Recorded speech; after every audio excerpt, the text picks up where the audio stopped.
কোনো ব্যক্তি যদি কসম কাটে কিন্তু কসমটা যদি সে ভঙ্গ করে ফেলে, আমি আগামীকালকে আপনার বাড়িতে যাব, কসম কেন কাটে? মানুষকে বিশ্বাসটা ঘাড়ু করানোর জন্য, বিশ্বাসটাকে মজবুত করানোর জন্য মানুষের কসম কাটে। আল্লাহ যেই জায়গার মধ্যে 4 বার কসম কাটছে যে তোমরা অবশ্যই অবশ্যই এটা বিশ্বাস করতে হবে, কসম করে আল্লাহ এটাকে আরো শক্তিশালী মজবুত করে আমাদের সামনে তুলে ধরছে। কেউ যদি কসম ভঙ্গ করে যে আমি আগামীকালকে আপনার বাড়িতে যাব, কিন্তু ঘটনাক্রমে আমি যাইতে পারি না, আমার কসমটা কিন্তু ভঙ্গ হয়ে গেল।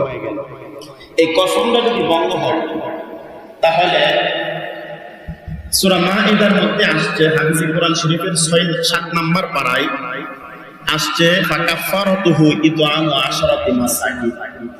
কেউ যদি কসম ভঙ্গ করে, সূরা মাঈদার মধ্যে আসছে, প্রথমত আপনাকে একটা কসম ভঙ্গ করার জন্য 10 জন মিসকিনকে আপনাকে খাওয়াইতে হবে।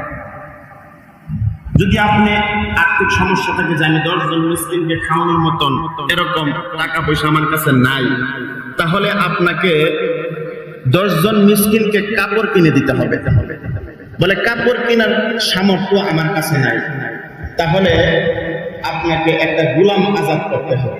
তো এখন তো আর আরবের নিয়ম নাই, আমাদের দেশে গোলাম আজাদ করার কোনো ইয়া নাই। আগের যুগে গোলাম ছিল, মানুষে কিনতো। এরপরে আল্লাহ বলছেন ফাসিয়ামু সালাসাতি আইয়াম, তুমি যদি এই 3টার কোনটাই না পারো তাহলে 3টা রোজা রাখবা। কয়টা রোজা? কথা কয় না, কয়টা রোজা? 3টা রোজা। এই 3টা রোজাই আপনার কসম ভঙ্গের কাফারা হয়ে যাবে।